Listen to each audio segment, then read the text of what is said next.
I started using at the age of 14. I dove into everything really in 1996 behind the death of my son. I started off drinking beer on the weekends, and it graduated to a little marijuana.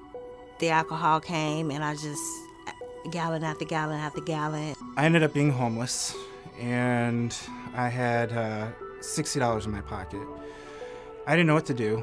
I stayed everywhere, from the police station, in the hallways, on cardboard boxes. I would find.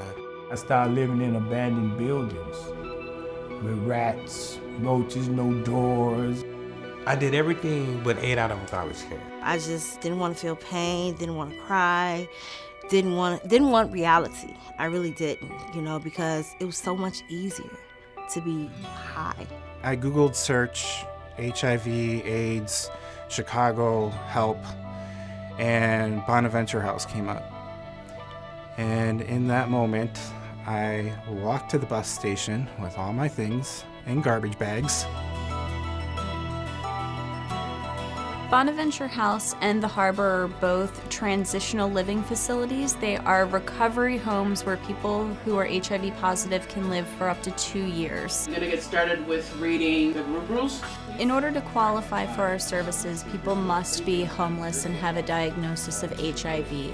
Most have a significant mental illness. Many also have TB or hepatitis or uncontrolled diabetes and have not had access to health care for those issues. The fit between what the brothers are and Bonaventure House is perfect. It really is a match made in heaven.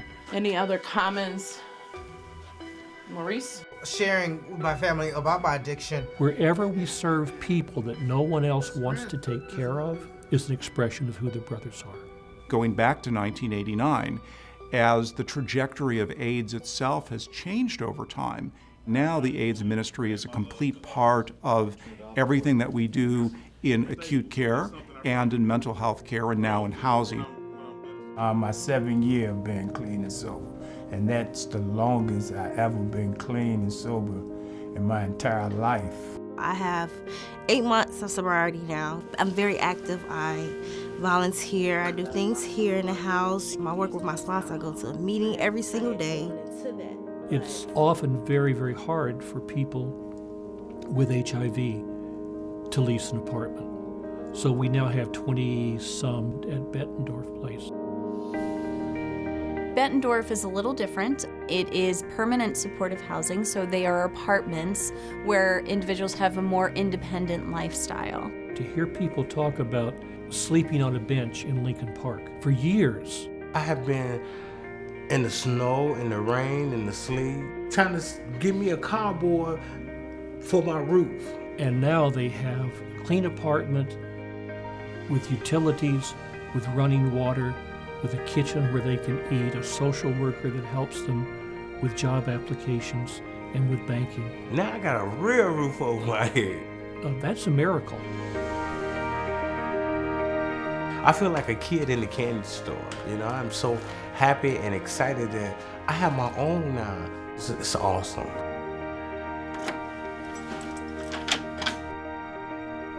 My mother passed December 6th. Her death made me very depressed, and so I pretty much stayed to myself. And I wasn't taking my medications. Last time I talked to my doctor, he said, I don't have you making it past your birthday in April. That was pretty much a reality check for me. So I started taking my medication. God's not done with me yet. At all of sites, we provide case management, occupational therapy, recovery support, and other supportive services. I remember when I was in my addiction, I knew there was a God, but I didn't think he loved me. But when I came here, I allowed myself to open up spiritually to God, to surrender. And once he took over, man, he took over. When you can be a part of people reclaiming what was lost, It's the prodigal son all over again, because that which was lost is saved. That which was dead has returned to life. Things are just going better than I could imagine. I'm right where I'm supposed to be, and I'm glad that Bonaventure took a chance and let me come and start over. The old me isn't anything I want to be again. I don't want to be heartless. You cannot place a value on helping someone to find their way back to God. It is their salvation. And we can't do it alone. There is really no other opportunity for us to sustain this mission and to sustain the ministry without the extraordinary support of the donors that have been so helpful to us over the past 20 years. Our residents need people who really hear the message of Jesus. If you were to take a step back and say, why should I support this program?